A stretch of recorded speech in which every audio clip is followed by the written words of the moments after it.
the reason I wanted to bring this passage up and to talk about that is because of what this says in here. Understand that you do not respond to anything directly, but to your interpretation of it.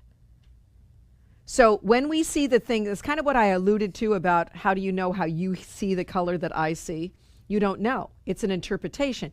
It is not, you do not relate to anything directly. It's always through your own colored vision of something, your own colored past history of something, never directly. That's why what the Holy Spirit brings you to when you say God's healing voice protects all things today, when you ask him to be your eyes, to be your ears, he's going to give you clarity of purpose. What this says too is that when it says you shouldn't make the error real, that means to believe in separation, to believe in the anger or the attack. What it says is the fact that you believe what is going on is true. What you think someone is saying or doing is what they really are. Just like yourself. Have you ever been angry? Yeah, we've all been angry. Do you call yourself an angry person? Are you a mean person? No, we'd all say no. But there are times if somebody took a snapshot of you and saw you angry, they would say, that's what you are. You're like that. Just like Mark in your Facebook. You look at some of those, Peter at Toss Around 12, who is always saying something mean. So if you ever were to see Peter at Toss Around 12, his handle online or whatever, I don't know what they call it, his whatever. Anyway, if you ever to see him, you'd think he was always an angry person. He might not be an angry person at all. But it is the snapshot we have of someone. And that's what we reinforce. It says, and we continually reinforce it. So when we see Peter at, Toss Around whatever, 12, we go, he's always going to have something negative to say. Because we've already projected that.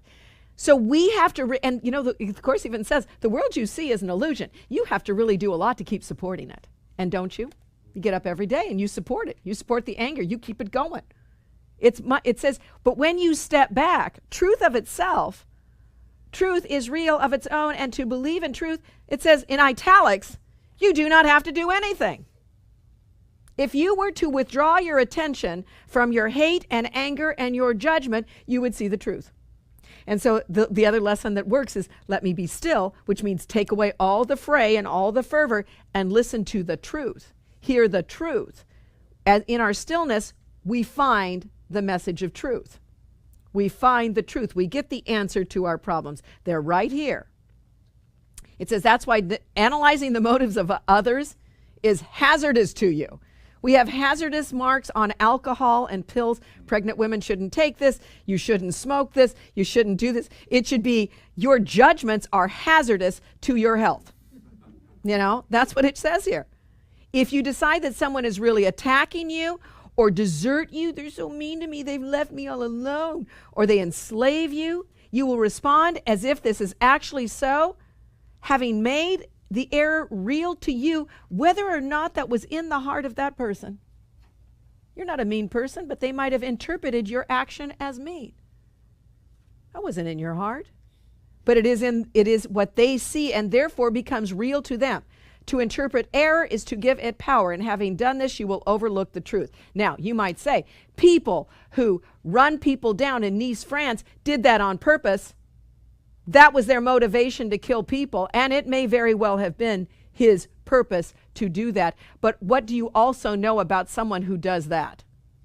Were they acting alone? Yeah, they thought they were all alone. They thought that they needed to make a difference. They thought they were unloved.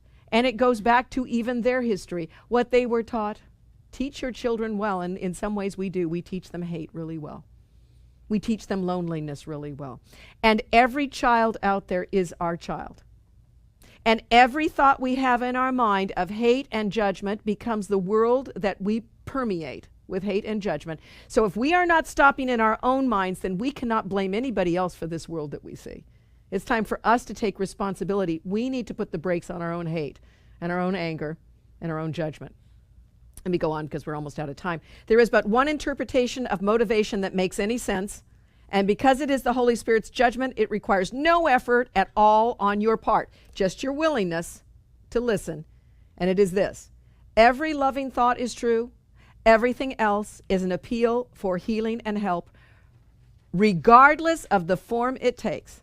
So those who attack, those who are angry, those who project all this hate it says you must look at them and say, it is an appeal for help and healing. And you say in your own mind, when you see the anger and the hate, Father, what may I do for them, your child, so that they may know who they are and I may know who I am. That's what we're asked to do.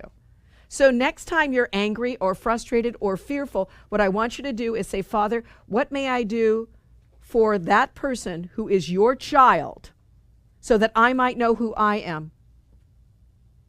See, you need to know that that thing that happens that causes you to anger, that causes you to fear, is your lesson.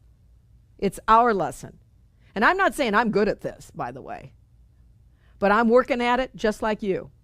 And as we work together, we get better at doing this. When someone angers us, we need to see that that's an appeal for help. Father, help me to see that person as your child so that I might know myself. Because if I don't see them as your child, I won't know myself. And then it goes on to say, consider how well the Holy Spirit's interpretation of the motives of others will serve you then. Having taught you to accept only loving thoughts in others and to regard everything else as an appeal for help, he has taught you that fear itself is an appeal for help. So when they're afraid, when they're lashing out in anger, they're asking for help. This is what recognizing fear really means. If you do not protect it, the fear and how you interpret it, he, the Holy Spirit, will reinterpret it for you. That is the ultimate value of learning to perceive attack as a call for love. He can help you when you see it that way. We have already learned that fear and attack are inevitably associated. If only attack produces fear, and if you see attack as a call for help, that it is, the unreality of fear must dawn on you. For fear, italicized, is a call for love. So fear, attack, any of these things that are taking place, that's what it is. Then this last line from this, or short paragraph from this section. The Holy Spirit's interpretation of fear does dispel it. For the awareness of truth cannot be denied. Thus does the Holy Spirit replace fear with love and translate error into truth. And thus will you learn of him how to replace your dream of that you are separate, of separation, with the fact that you are unified, the fact of unity.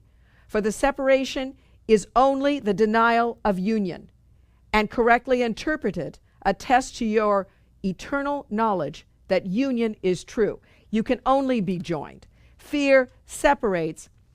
Love and this awareness of union begins to bring us together. Goes back, harkens back to this lesson. Join me in healing. Join them in healing. Do not reinforce the fear that they feel. Do not reinforce the lie that they think they are separate. Join in union, join in love. Even if it were be to see these people or the situations or circumstances when they take place, to say, that is an appeal for help and healing. I join with them in love and healing. That's all you did. And have the tendency to withdraw your judgment upon them, you would be making a great difference.